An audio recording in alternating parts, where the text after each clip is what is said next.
Hola, ¿qué tal? Buenas tardes. Gracias por visitar nuevamente el canal de YouTube de Editorial Huerto de Libros. Te saluda con el gusto de siempre Juan José Zavala, agradeciéndote por estar visitando el contenido que con mucho gusto hacemos para ti.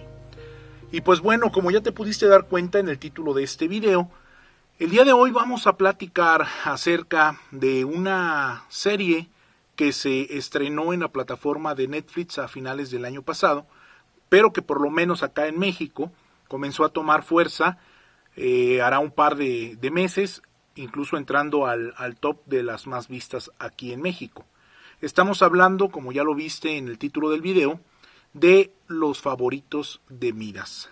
Pues bueno, esta serie de producción española está basada en un relato corto escrito por Jack London, un escritor norteamericano ya fallecido, que a inicios del 1900 publicó este libro homónimo, por cierto, que se llama Los Favoritos de Midas, en donde presentó una compilación de cuentos y relatos, y dentro de esta compilación aparece este cuento titulado Los Favoritos de Midas.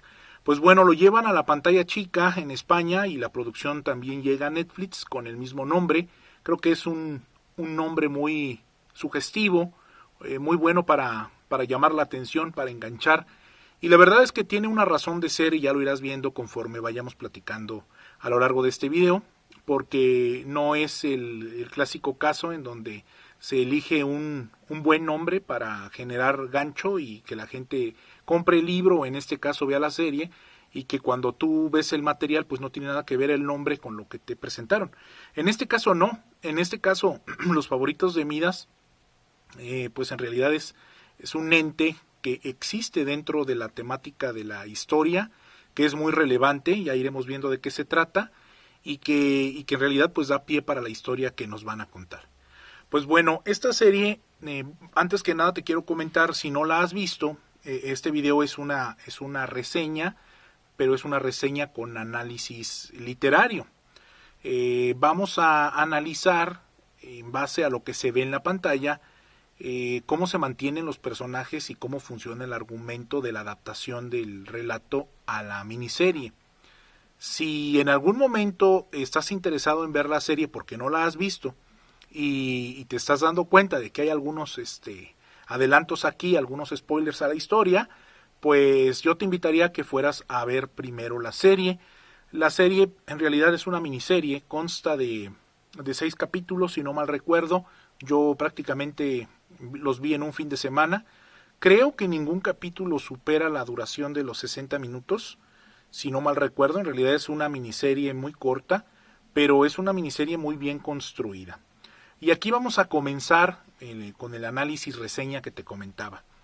Hay una diferencia muy notable cuando se lleva a la pantalla una miniserie, una novela, en formato, de miniserie, de serie o de película.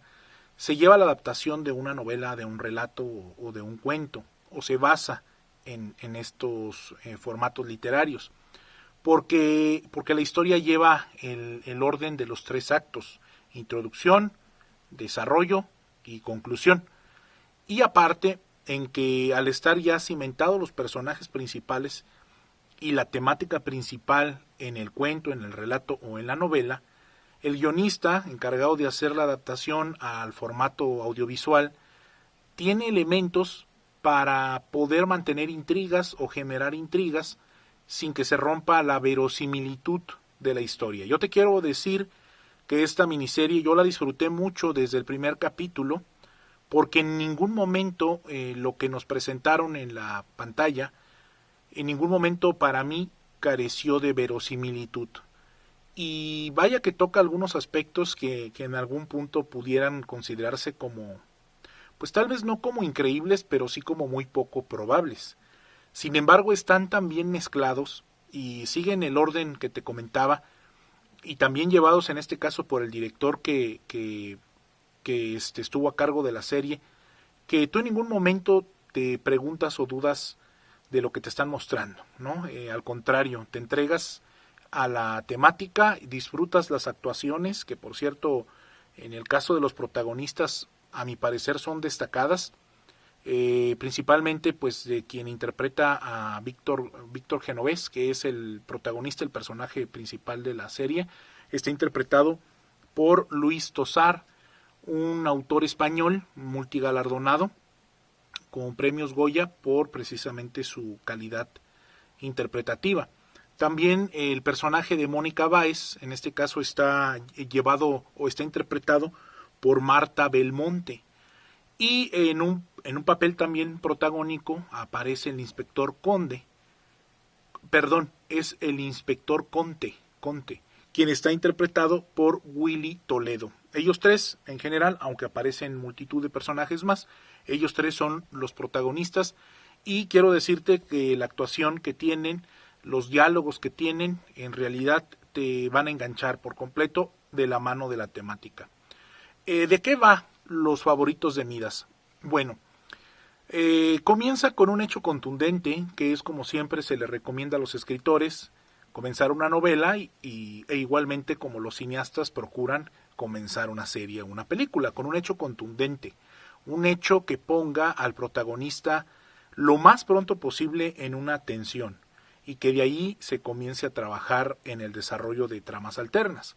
En este caso, Víctor Genovés, quien es el heredero de un grupo de medios denominado Grupo Malvar, que es dueño de varios periódicos de alcance local, regional e internacional, hereda este grupo sin una anticipación. Él mismo se ve sorprendido, muere el director en turno y al cabo de unas semanas el testamento pues señala a Víctor Genovés como el nuevo director general del grupo Malvar. Esta decisión, claro que lo sorprende a él, sorprende a todos los socios, a los integrantes del consejo. Sin embargo, pues bueno, él trata de afrontar el cargo con templanza, no dice que no, y ya estando en funciones como director, recibe una carta que llega directamente a su despacho. Precisamente la carta, los destinatarios, el que le envía la carta, pues son este grupo denominado Los Favoritos de Midas. La carta le dice que debe de vender las acciones que tiene del grupo y que debe de depositar 50 millones de euros a una cuenta que Los Favoritos de Midas le van a dar para que él haga la transacción y pueda seguir con su vida. Le dan la opción incluso de que no sea una transacción de un solo desembolso, sino que pueda estar depositando parcialidades de 5 millones de euros hasta concluir con el depósito total de 50 millones. ¿Qué pasa si no lo hace? Aquí viene una cosa muy interesante. No amenazan con matarlo a él. Este grupo le dice que a partir de que él recibe esta carta y ya sabe estas indicaciones, va a tener plazos de 10 días para que de no hacerlo, de no hacer caso a lo que le están solicitando, pues comience a morir gente. Cada 10 días un homicidio, cada 10 días va a haber un asesinato de una persona al azar. Ellos le van a indicar la dirección de dónde va a fallecer la persona, no le van a decir quién es ni cómo, pero sí le van a decir en dónde y cuándo, para que él sepa que esa muerte fue atribuida pues a que él no donó los 50 millones de euros. Como es de esperarse, en un inicio no lo cree, piensa que se trata de una broma o de algún chantaje de mal gusto y no procede ni a contestar, que le piden que conteste a través de un comunicado en un periódico, que conteste que va a aceptar y que proceda entonces a hacer el depósito. Una vez que él conteste, le hacen llegar la cuenta o le harán llegar la cuenta y él haría el depósito. No avisa por el medio que le comentan, ignora completamente la carta y el día que ellos le marcan en la dirección que le hacen saber vía correo electrónico, muere la primera persona. A partir de ahí, la comunicación se vuelve vía WhatsApp, por mensajes de su computadora, por mail o sigue siendo por cartas impresas. Y cada 10 días comienza el hilo de muertes, de asesinatos. Si te fijas, parte la historia con una situación de estrés en donde el protagonista comienza a sentir un conflicto moral.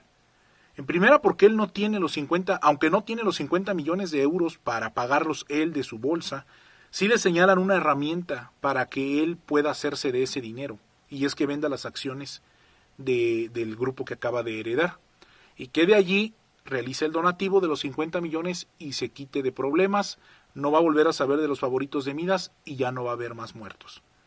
Como te anticipaba, él no lo hace y entonces comienza la ola de asesinatos. Es allí donde aparecen dos personajes más, los otros dos protagonistas, que es Mónica Báez y que es el inspector Conte. Ellos dos vienen en un inicio a hacer soporte de Víctor, pero después, y como se debe de hacer en una buena historia de suspenso, comienzan a alternar entre el rol de apoyo al protagonista y el rol de obstáculo al protagonista. Ambos. En el caso de Mónica, que es una periodista que trabaja en su periódico, en uno de los periódicos que él dirige, llega de un viaje que realizó a Siria y trae información, que le dieron allá una información muy importante acerca de cómo un banco español, denominado Banco Industrial, está fondeando una campaña de venta de armas a Medio Oriente. Esta venta de armas a Medio Oriente ya lleva contabilizadas con los grupos rebeldes de la zona alrededor de 500 millones de muertes de inocentes que murieron a fuego cruzado entre estas revueltas. Revueltas organizadas por grupos que han sido fondeados y que han recibido armas del Banco Industrial de España. El problema es que este Banco Industrial es uno de los principales fondeadores del grupo Malvar. Y es ahí donde surge otro conflicto para el personaje. Tiene una vena periodística, Víctor, que le exige publicar ese tipo de noticias. Tiene a la periodista Mónica con la información de primera mano, ya que viajó a Siria, incluso su fuente fue asesinada después de que le dio la información, y trae una nota que ocuparía la primera plana no solo de su periódico, sino de todos los periódicos de la nación y de muchos periódicos internacionales. Se encuentra en ese conflicto de intereses, Víctor, y entonces debe decidir entre hacer lo correcto, que se lo señala Mónica y su grupo editorial, de un periódico particular que ellos manejan, que se llama El Observador de la Nación, o bien ser cauteloso y evitar dispararse en la pierna al exhibir los nexos oscuros que tiene el Banco Industrial con estas guerrillas de Medio Oriente, pero pues banco que es dueño de una parte de sus acciones y es el principal fondeador de su grupo de medios. Entonces, si te fijas, aquí estamos viendo dos conflictos al protagonista. Es bien importante, tú como escritor, en este caso te pongo de ejemplo una serie televisiva, pero está basada en un relato escrito, es muy importante que tú como escritor seas no piadoso con tu protagonista. Lo pongas en una situación difícil en donde no solo hay un hecho que le va a comenzar a dificultar su trajinar, sino que le puede sumar la cantidad de hechos que tú creas que se pueden relacionar. En este caso, al Víctor ser una persona de alta jerarquía, pues es susceptible a que este tipo de cuestiones le lleguen porque es una persona que toma decisiones a un nivel muy alto en una industria de comunicación. O sea, imagínate tú el poder que se le fue dado a Víctor siendo el director de este grupo. Lo que pudiera parecer una dicha, que esto también creo que se logra muy bien, lo que pudiera parecer una dicha y algo positivo para el protagonista, que es quedar al frente de este imperio de comunicaciones, termina dándose la vuelta y termina siendo un hecho que lo va a comenzar a hostigar. Primero, la carta de los favoritos de Midas. Segundo, la situación en la que Mónica Báez, una de sus periodistas, lo pone al momento en que le revela información que va a involucrar a uno de sus socios más importantes, a un socio muy importante de su firma de comunicaciones. Por si esto fuera poco, Víctor está divorciado, está en el trámite de negociación de separación con su esposa. obviamente mala relación con su esposa y obviamente mala relación o una relación de descuido y abandono con su hijo. Si te fijas, ya son 3 los elementos que comienzan a hacerle mella al protagonista. ¿Qué va a suceder después para que tenga ese giro policíaco, ese toque de thriller policíaco, de novela negra? Pues se suma a la fórmula, como te comentaba, el inspector Conte, quien es interpretado por el actor, como te comentaba, el actor Willy Toledo, también un autor muy destacado con varias películas en su haber, quien en esta ocasión no nos queda mal, llega con un personaje entrado en años. El inspector es un personaje ya entrado en años, con cierto bagaje, pero también ya con cierto cansancio, con ciertas trabas, con ciertos bloqueos, que si bien no tiene una inestabilidad personal, que es algo que se les aplaude porque normalmente al inspector siempre se le pone con una inestabilidad personal, en este caso no. El inspector está completamente entregado a la investigación que se abre a partir de que Víctor reporta que el asesinato de una conferencista fue por su culpa. El asesinato ocurre en el domicilio y el día que a él le dijeron los favoritos de Midas que iba a acontecer. Él, al ver la noticia en los medios de comunicación, inmediatamente le llama a la policía y les dice que está siendo extorsionado, que ha sido contactado por esta institución o por este grupo y que le están pidiendo que deposite 50 millones de euros para que las muertes no sigan. Le informa al inspector Conte que de no dar con el paradero de quienes lo están extorsionando y en el caso de que él no cumpla con los depósitos que le solicitan, cada 10 días va a morir alguien. Hasta ahí la historia, como te la acabo de presentar, pues tiene todos los elementos para hacer una buena historia. Sin embargo, no deja de crecer. Estos elementos que te digo van aumentando con intrigas, con traiciones, con abandonos. El protagonista, en este caso Víctor, va teniendo cambios de personalidad muy creíbles, digo, a pesar de que son 6 capítulos la miniserie, él va teniendo cambios de personalidad muy creíbles. Y si tuviera que sintetizar el argumento principal de la historia, te diría yo que es una lucha que nos presentan entre la fuerza que llegan a tener los valores y los principios en la toma de decisiones de una persona, o el interés material, el interés de un cierto bienestar físico, económico, de una cierta tranquilidad, no sé si se pudiera decir. Estos dos lados de la moneda son puestos a la balanza del protagonista. Tú vas a ir viendo cómo el entorno, cómo los personajes secundarios y los otros protagonistas comienzan a incidir en las decisiones de Víctor, comienzan a trastocar su código personal de valores hasta un punto que ya no tiene vuelta atrás. El final de la miniserie es un final que además de que quedó abierto para una segunda temporada y ojalá y se dé, es un final que no es el clásico final atribuible al héroe, pero es un final muy, muy verdadero, es un final muy posible. Yo creo que lo que mejor logra esta miniserie es transmutar el conflicto que se le presenta al personaje al espectador. Si llega a un punto, a mí me pasó y a las personas que la han visto y con quienes he platicado de ella también, llega un punto donde tu juicio sobre las acciones que va a tener Víctor o que va teniendo Víctor a lo largo de la historia, tu juicio se ve nublado porque no lo puedes emitir de una forma tan libre al sentirte empatizado, al saber que una situación como esa te puede pasar.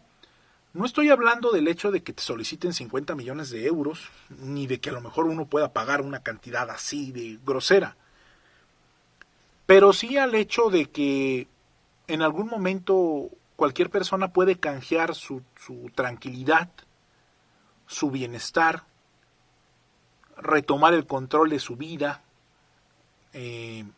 asegurarse del bienestar, en este caso de su familia, de su hijo, recuperar el puesto que heredó en la dirección, seguir avanzando, vamos.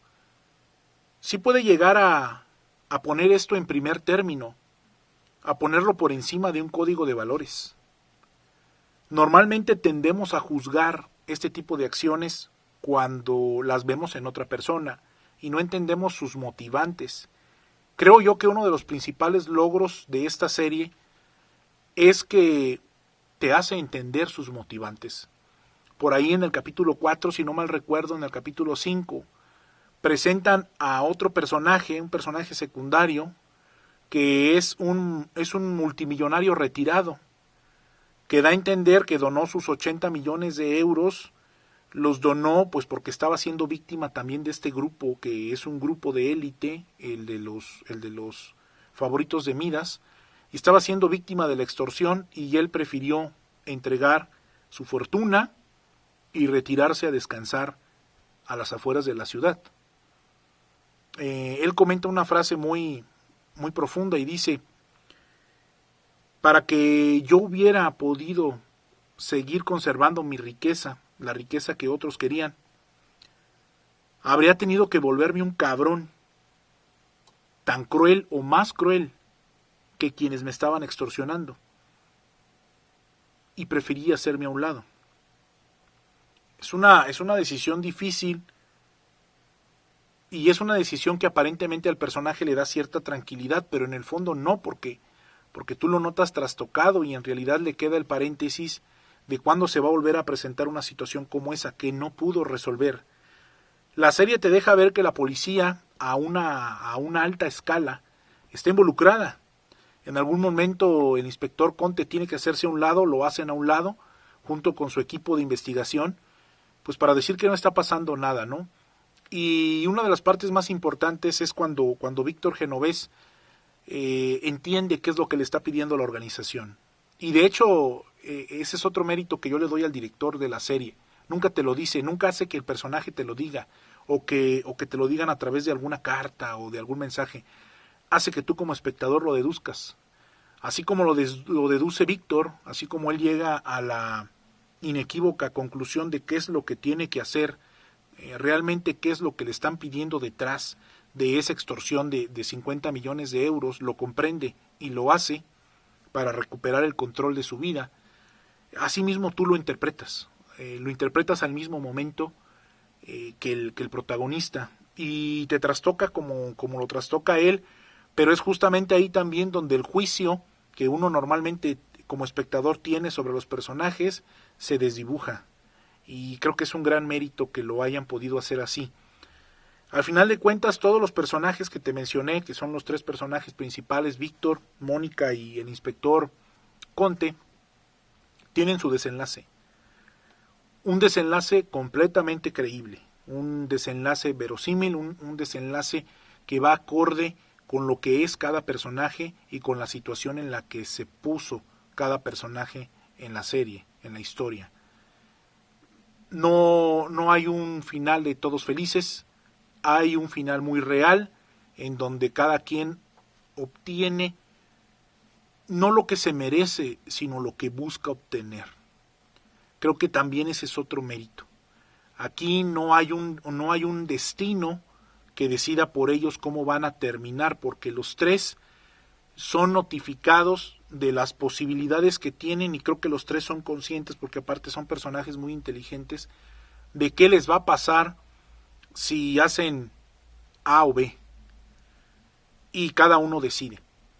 Por eso digo que el final es muy bueno, y al final de que queda abierto para una secuela, que ojalá ya haya una segunda entrega de los favoritos de Midas, porque creo que aparte la temática da.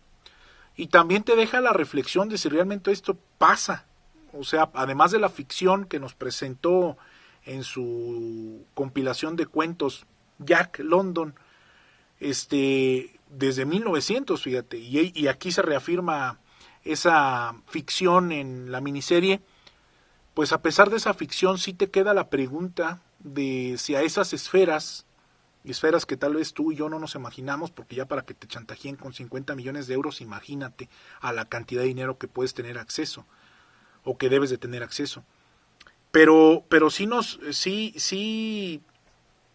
hace pensar que a esas escalas puede haber algo como lo que se presenta ahí, porque no es un chantaje sin ton ni son, no es un chantaje meramente por el dinero. Llegas a la conclusión de lo que realmente los favoritos de Midas querían, y no eran los 50 millones de euros. Querían a Víctor en su bolsa. Averigua si lo consiguen. Es una excelente serie, yo la recomiendo ampliamente, obviamente ahí la calificamos con el me gusta en la plataforma de Netflix, los favoritos de Midas. Déjanos comentarios aquí en la caja, si ya la viste, qué te pareció, si hay algo importante que tal vez a mí se me pasó comentar. Como te dije en un inicio, la intención no solamente era hacer la reseña sobre la miniserie, sino de la parte literaria, tratar de ver cómo un personaje está bien construido, cómo un argumento está bien construido y se mantiene a lo largo de, en este caso, de 6 capítulos, como en una novela se debe de mantener a lo largo de la cantidad de páginas que dure, o de un relato de la misma forma. Ojalá y la disfrutes, coméntanos qué te parece, coméntanos qué te parecen las actuaciones del elenco que protagoniza la miniserie. Ahora no menciono a los personajes secundarios, pero la verdad también los personajes secundarios abonan lo suyo, muy bien interpretados, con motivantes personales también muy, muy palpables para el espectador, muy creíbles, y que lo que siempre se dice, ¿no? Estos personajes secundarios, aunque a veces la historia se recarga un poquito en ellos, que no es mucho, regresan al caudal principal, que es la historia y las decisiones que va a tomar Víctor, y que va a tomar Mónica, y que va a tomar el inspector Conte. Pues ojalá y te haya gustado este video, suscríbete al canal, nos ayudarías mucho. Si quieres visitar más contenido, ahorita llevamos ya alrededor de 50 videos en el canal, con todo gusto puedes visitarlos, ojalá y encuentres algo que te guste, que te sirva y que te agrade. Suscríbete, comenta, comparte, y pues no me queda más que despedirme de ti. Te recuerdo mi nombre, Juan José Zavala, publico en la plataforma de editorial huertodelibros.com con el seudónimo de JJ Mason. Ojalá y también alguna historia de las que tengo ahí para ti te guste. Que pases una excelente tarde, noche, día, no sé dónde quiera que nos estés viendo. Bendiciones, hasta la próxima.